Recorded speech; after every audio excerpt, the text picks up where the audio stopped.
Machiegni wachako kod kaunti ma Homa Bay kama wayudo na nyuola more gweng' ma Majiwa e Kothidha sublocation e kaunti ma Homa Bay odagi kuyo sani kuom jumbe ariyo kalure gi lal mar wuodgi majiegni 14 ma bende nolal e kinde tuke mag skunde mag primar mar tam 2 kata tam mar 2.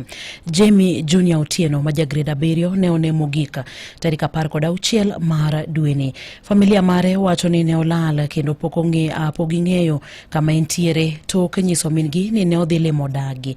Wuongi ma bende nyinge Dennis Otieno Dipo wacho ni motelo ne mano ne onyiso Jamie mondo mi ne odhi kwath ka ok nong'eyo ni Jamie ne onego bed achiel kuom jogo ma bende ne gin jotugo e tukego mag skunde mag primar mar tam mar 2.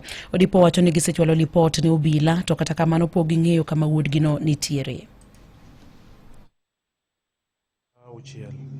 Tich adek. Koro sani en oko gi juma gi ndalo 5.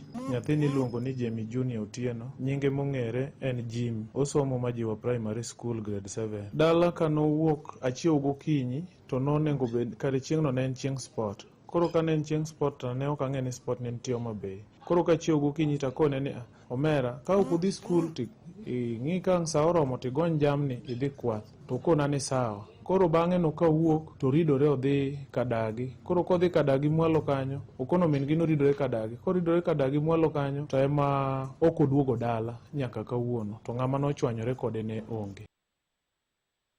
Familia no koro kwayo jopiny kod obila mondo mi okonygi manyo wuodgi no. Ng'ata ma bende nyalo bedo kod nonro mar Jamie Junior Otieno ikwayo mondo mi ochwal lipot e tesend obila mantie machiegni kata chwalo lipot ne anyuola mare e gweng' ma Majiwa. Koro wasemenyo, sedhi nyaka ka polis ma report, asebedo ka wuotho kuom wede, ma nyaka wede na moko nitie manjo osebiro nyaka dala nyimine mama gi nergi osebiro, asegocho kuonde wede te, ok awinje. Any information mora mora maseyudo, otamore pok awinjo. Wana joma nigi wasiwasi seche te, waseparo kata ni to koso nyathiwa ni osetho kokaluwore kaka tinde piny chalo. Nyithindo moko wawinje lendo ni nyathi olal, to toke iduogi winjo ni nyathi otho. Koro wasewuotho, wasemenyo, asedhi nyaka ka jolemo nyisa mana ni entie, obiro mana duogo ni luoro ema chande. Namba minyalo yudago en 0723 066 306 0724 269 186.